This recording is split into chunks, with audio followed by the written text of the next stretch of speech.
Good morning, everybody.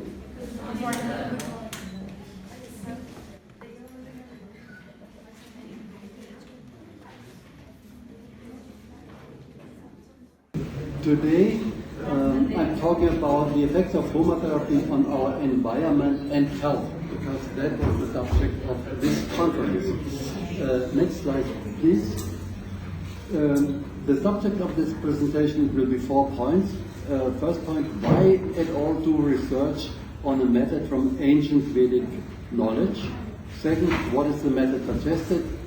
Third, results so far, and then a little bit suggested research topics. Next, please. So, why we do research on a method from ancient Vedic science? Next. The reason is very simple. The problems of environmental pollution are so big now, and there are so many aspects. I don't want to go into that. Just one thing, look at this map, and you see the number of deaths related to environmental pollution. And in India is in the highest category, and that is between 20 and 27%. Means every fourth or fifth person who dies, that is because of environmental pollution. My God, that really means we have to do something. What can we do? And we have to look into all possible methods which would help. Next, please. So let us also look into ancient Vedic knowledge. The effects of plants. Normally we think of people, but also plants are suffering, leaves are damaged, plants are more vulnerable to pests and diseases, photosynthesis is reduced, growth is reduced, and the yield goes down. Next, please. Next, please. So what is the method suggested next? That is aromatherapy, and the basic method of aromatherapy is Agnihottra. Next, please. Agnihottra is a fire which you do at sunrise, sunset, exactly. Next, please. So what we need is a copper pyramid of fixed size and shape. What we burn is dried cow dung, pure cow dung. Difficult because in India they mix cow dung with buffalo dung normally. Same with ghee, we need pure ghee, make sure it's pure ghee.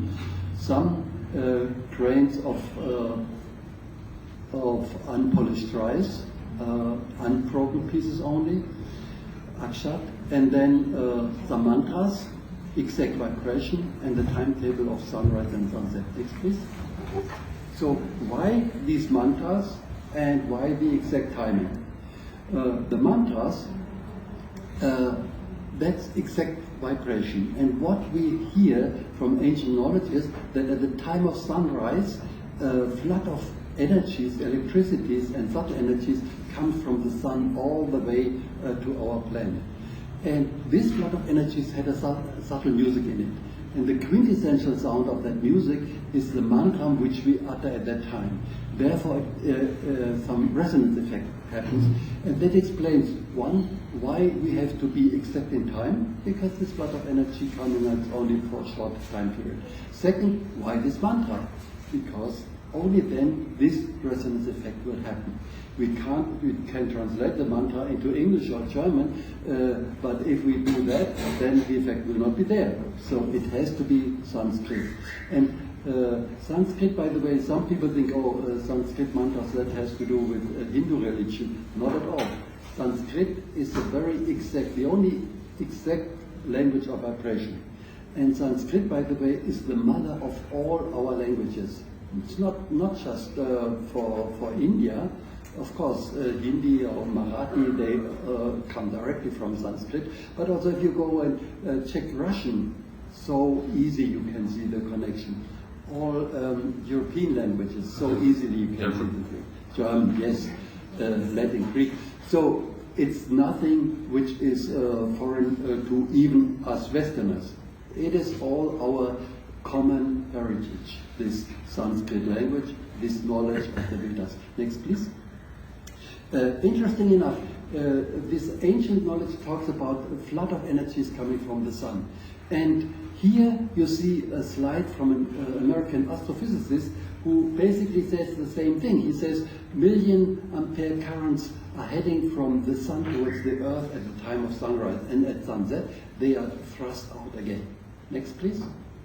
So these are the mantras, very simple mantras, 2 mantras in the morning, 2 mantras in the evening. In the morning, Suryaya Svaha, Suryaya Idam Namama, Prajapataye Svaha, Prajapataye Idam Namama.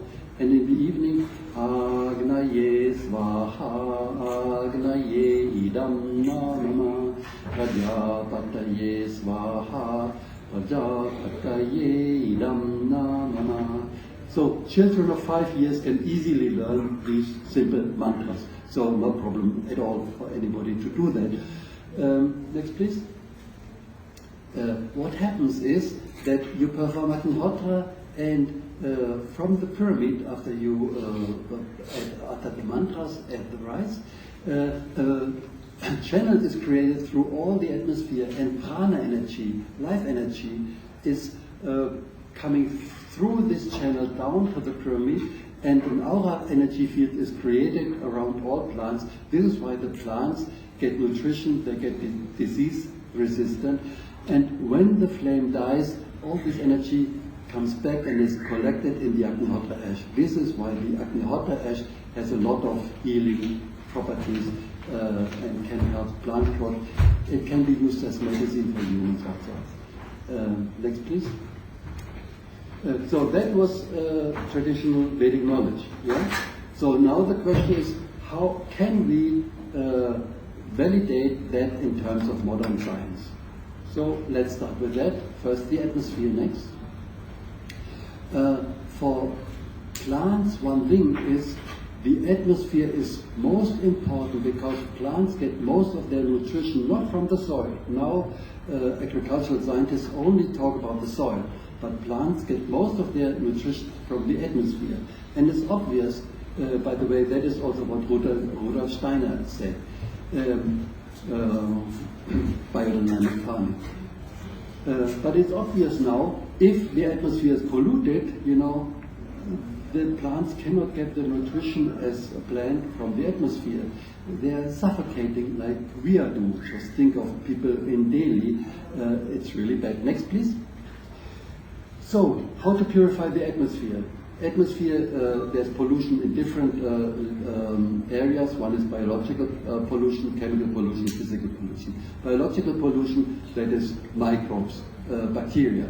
So you see very easily, left side, you had open petri dishes before Agnihotra. You open them for 10 minutes, then you close, and then you process them. And then at the right side, these two petri dishes, that was done after Agnihotra. Same time, same procedure.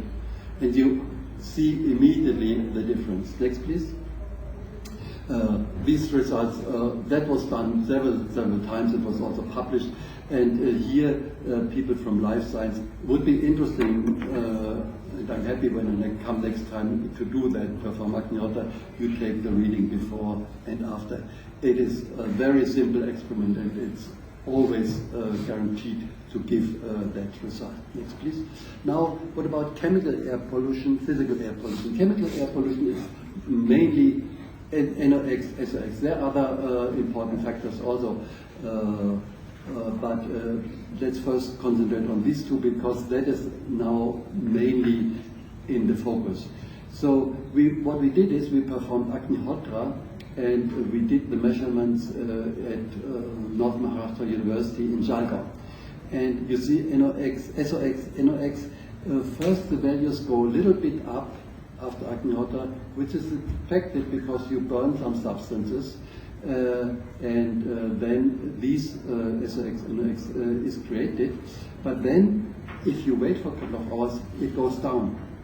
It goes down by approximately 30 to 40%. Same with particulate matter. And then some people said, okay, that experiment was done at evening, at sunset, evening Agnihotra. So some people said, okay, maybe naturally during the night all these particles are settling down. So what we did is, we did the same thing from morning to evening, and we got the same result, reduction of approximately 30–40%. Now, that is only one Aktenhotter. Now, what happens if we do it for a longer period? We have not done it yet, but we have planned this experiment for next month at Niri in Nagpur. We want to create this terrible air pollution like we have in Delhi in one room. Very, very high levels of all these factors. And I will go there, perform Aktenhotter morning, evening for 5 days. And then it will be monitored, and we have one room for control also. So then we know exactly what happens after 5 days. And if that gives some good results, I'm pretty sure it will, then we can propose that method to people who live in cities like Delhi. Yesterday I just come from Lucknow, and the situation there is better than Delhi, but still really bad enough. And people who live in such cities, they suffer so much from the air pollution. Every year thousands of people die of it in Delhi, that is known. So that would give these people a simple tool of how they can manage at least their atmosphere at home. Yeah? We don't claim we could clean all Delhi, that would be too much. But at least everybody can at home clean the environment. And so they have, at home, they have some good air to breathe. And also that gives some protection for the whole day. So that's the project for January. Next, please. Effect on water, next. That was an experiment done in Pune. What they did is, they took water from a polluted river. Okay, in Pune you don't have to say it's a polluted river. All rivers in Pune are very polluted. I mean, same like in Indore, no difference. So they took water from the river, and they took one glass cylinder, filled it with Aktenhotter ash, and then they poured this water, polluted water, through this Aktenhotter ash, and measured initial water quality and then what came out. Next, please. And you see, all parameters they measured, water quality improved. Most obvious is the microbial load. More than 90% was reduced. And the end, what I got was drinking water quality. From that really, really bad water, which you even didn't want to touch with your hands. Next, please. Here you have the exact data. Next.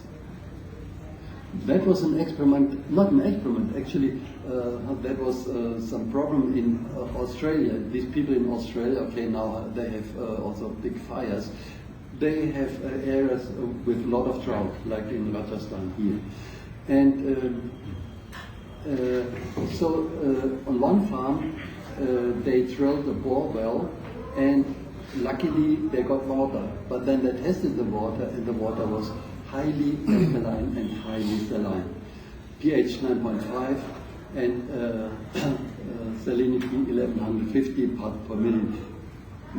You can't, obviously you can't drink that water, you can't give it to your plants, you can't give it to your animals, it's just useless. What they did is, they added Aktenhotter ash to the borewell and performed Aktenhotter next to the borewell. And after 6 months, water quality was so much improved that you had drinking water quality. Next, please. Effect on soil. Next. Often people just do not think how important the soil is. This is why I want to read one quote from one ancient Sanskrit text more than 3,000 years ago. And it says, upon this handful of soil our survival depends. Husband it and it will grow our food, our fuel and our shelter, and surround it with beauty. Abuse it and the soil will collapse and die, taking humanity with it. And that is exactly what happens now. According to the data of FAO, that is the Food and Agriculture Organization of the United Nations, already now 1/3 of the soil has been degraded as compared with 1960.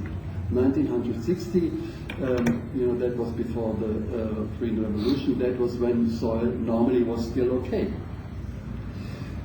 And they say if farming procedures would continue like they do now, in the year 2050, we would only have 25% of useful soil left. 25%. Just do the math. We will have a maybe we'll have 10 billion people at that time. With only 25% of the soil of 1960, it will not work. We will not be able to feed the people. Okay, so that is a big concern, especially for all you young people. You will be alive. You will. I'm not sure whether I will be around in 2050. I might, but you will definitely be alive, and that is a big problem. So we have to rejuvenate the soil. And for that, next please. Agnihotra and homotherapy are very good tool. Next. We have to create healthy microflora, microfauna, and for that, homotherapy helps. We have done one experiment in Ratnagiri, that is in south of India, where you get the good Alfonso mangoes. They took soil, measured the quantity of beneficial bacteria like nitrogen-fixing bacteria, phosphorus-solubilizing bacteria, and then also of harmful fungi. And what they found is nitrogen-fixing bacteria went up 100 times, phosphorus-solubilizing bacteria even 1,000 times. At the same time, harmful fungi, they were controlled. So that shows how Agnihotra helps to rejuvenate the soil. Next, please.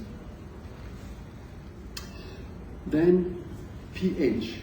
We have here not so much, but in UP there are thousands of hectares of land, maybe even 100,000, with alkaline soil, with saline soil. In other parts we have acidic soil. And this was an experiment done in Unnao, which is between Kanpur and Lucknow. And the soil was highly alkaline. Next, please. The pH was 9.86. What they did is they made 3 plots. One with so-called conventional farming, chemical farming.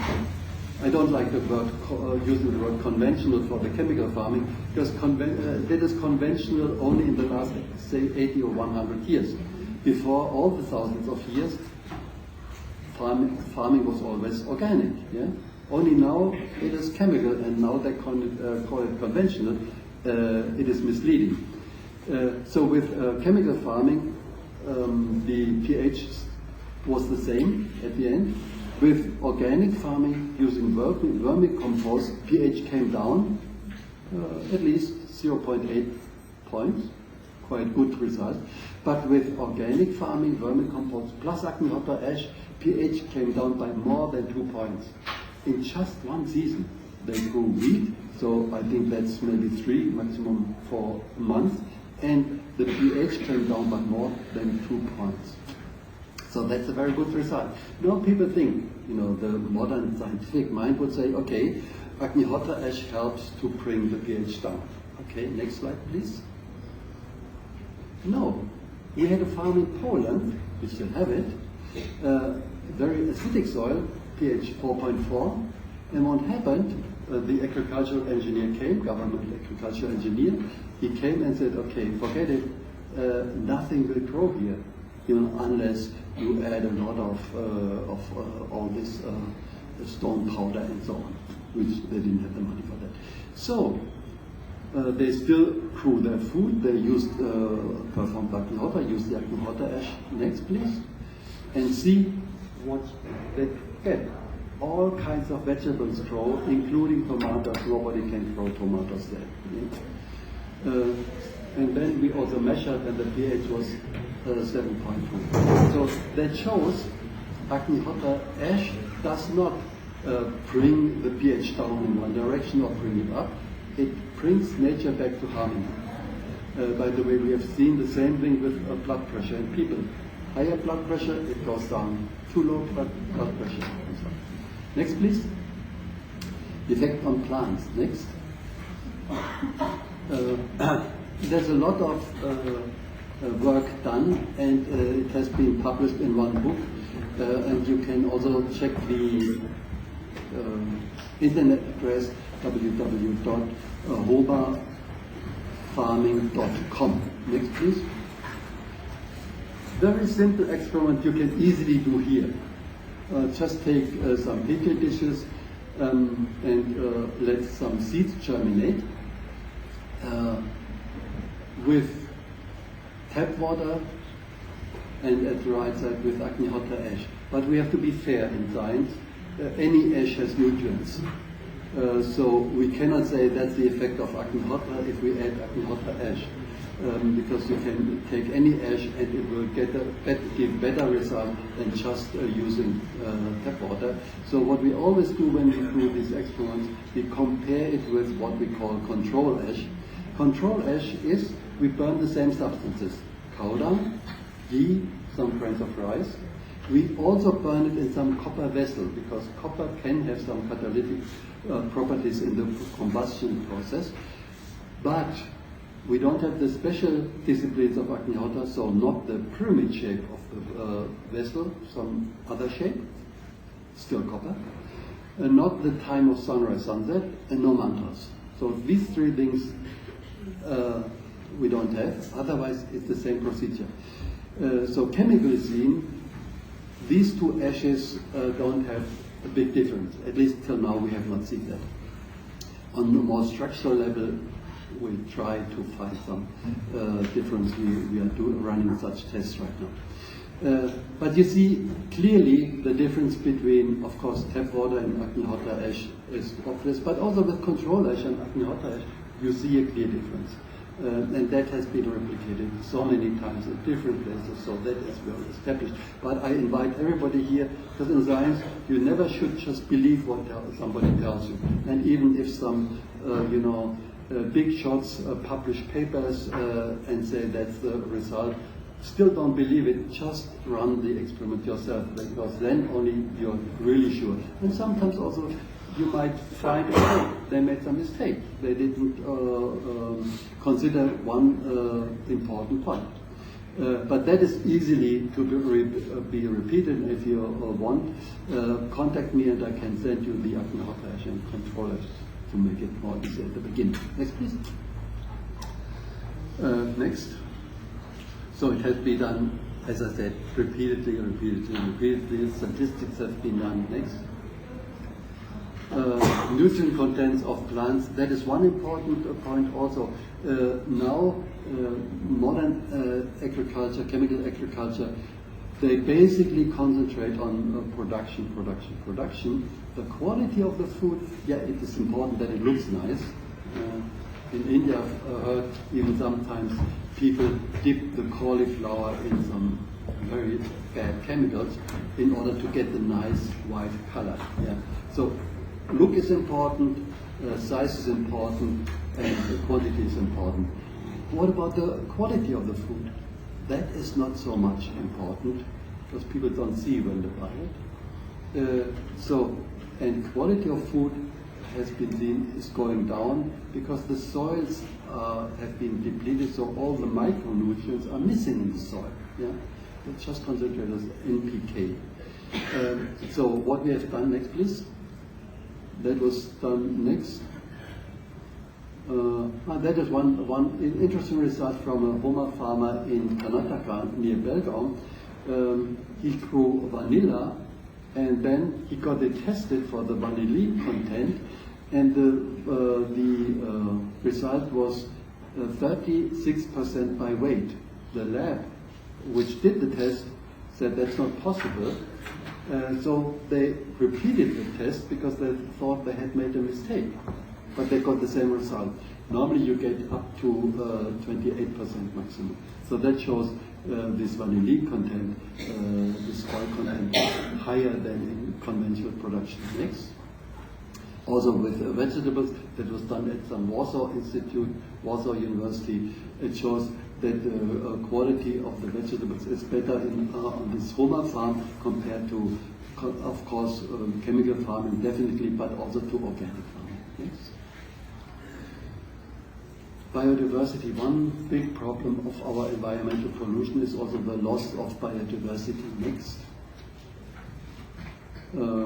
We've seen reports last year in Germany. They stated that 75% of the insect population has gone down in the last 25 years. That was a shocking news. That was really a shocking news. And because, okay, we say we don't need these insects, but insects play a very important role. You know, and then pollination is one thing, and we talk about the bees, but other insects are possible also. But then, without the insects, you know, then bird population will also go down. And there's so many processes which depend on each other, which we do not yet understand. So, if the insect population goes down so much, that should be really an alarming sign. Now, how does aromatherapy help? Just 2 examples. Next. So that was a study done at Damnot College under the guidance of Dr. Shailendra Sharma. One of his students, Abbas, sits up there. And what they did, they measured the quantity of invertebrates in the Narmada River. And you see at the left side, these were 2 stations upstream, and the right side 2 stations downstream. And in the middle, you see the highest column that is at our aromatherapy. So obvious, you see there's much more light there than upstream and downstream. Next. That was a number of butterflies, same picture. Next, please. And here you see just a photo of the butterflies in this Roma place. Next. Agnihotra and human health. Next, please. One example. You're not far away from Bhopal, so you must remember and you must have heard of the big catastrophe there when the Union Carbide factory exploded and methyl isocyanate was leaked to the city. Tens of thousands of people died, and so many more were seriously injured, infected by this tragedy. And on the other hand, all the people, all the families where they performed Agnihotra at homes, nothing happened to them. So then after that happened, you know, they invited their friends and so on to come for Agnihotra to get some protection. That was a big news in national papers at that time also. Yes.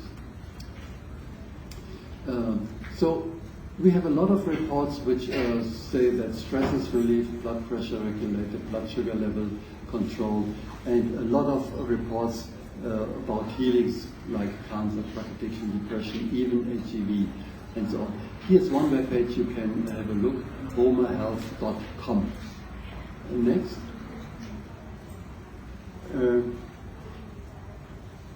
The effect of Agnihotra and Agnihotra ash on bacteria. Now, one big subject is multi-drug resistant bacteria. And that's a problem all over the world, and of course also in India. So what we did is, that was done at the University of Kathmandu. Next, please.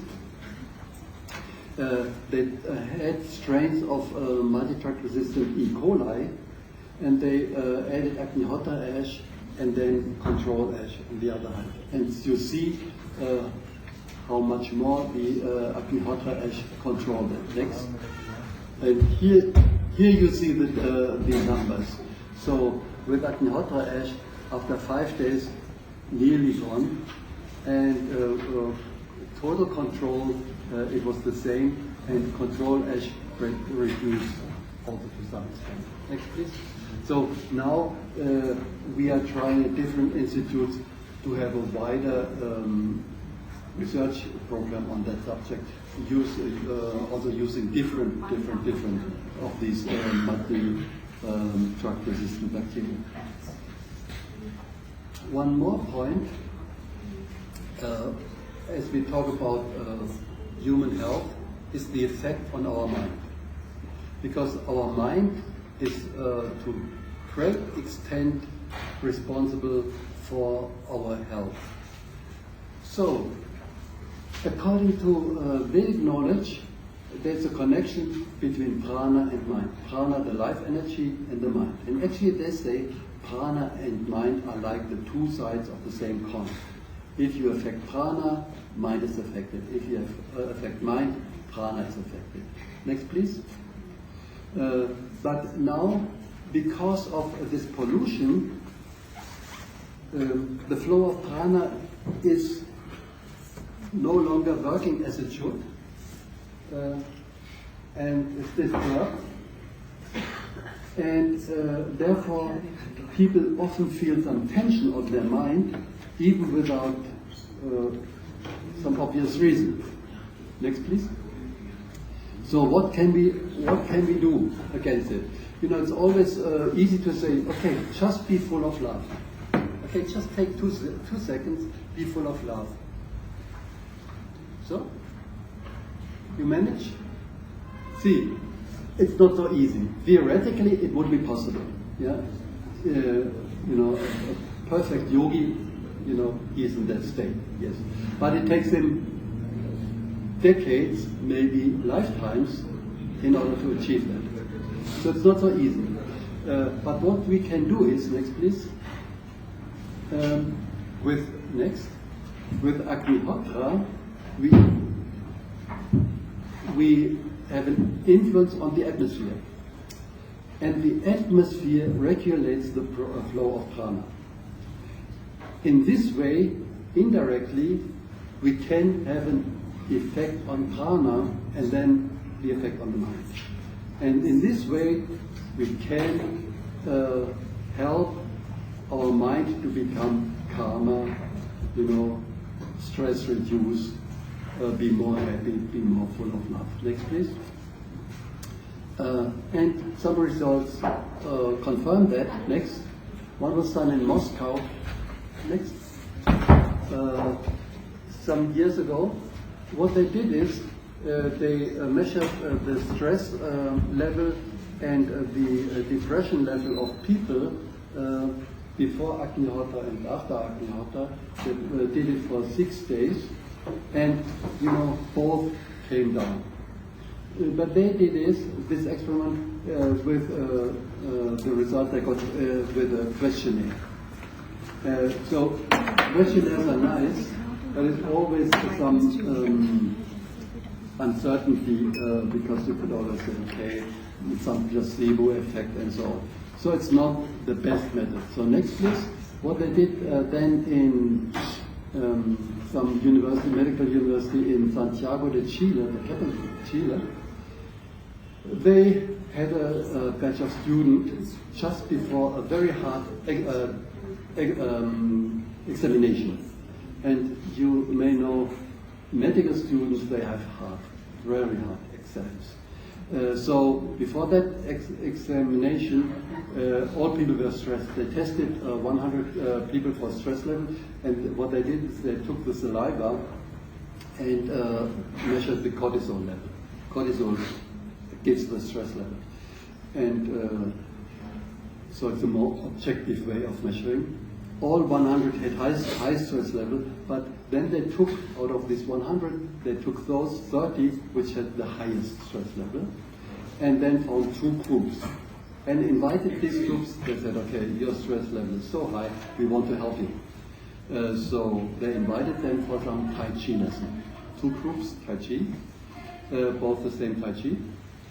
What these students did not know, when one group was doing the Tai Chi, Agnihotra was being done next to. They didn't know that, so it was blind. And still, the stress level went more down with those students where Agnihotra was being performed. I mean, one last point. I come here basically to encourage scientists, students, to take up some of this research, which I mentioned here. Because as scientists, you should not believe what somebody tells you. But you should try to find out yourself, and then you are confident. And there's a wide range of work which can be done in this field. One thing, it is interesting. Last week I was in a conference in Bhopal, and one scientist from the CSIR Institute in BRI in Lucknow, he said, come on students, try to do original research work. Do not copy what others did and add one more variant. Everybody can do that, but that's not very fulfilling, and also it doesn't bring you much further and doesn't bring science much further. Try to do original scientific studies. So that is a lot of area for original scientific studies. So that is one thing. It's interesting, it's new, and the other thing is, it's really important because this problem of environmental pollution, that affects all of us. It affects all people in India, it affects all people on this planet. So that's really an important subject. So if you do that, you can really help not only science, but also you can help humanity. So just think about that, and if you're interested to do that, you can contact me. And if you go back to the first slide, my email address is there. So the very first slide.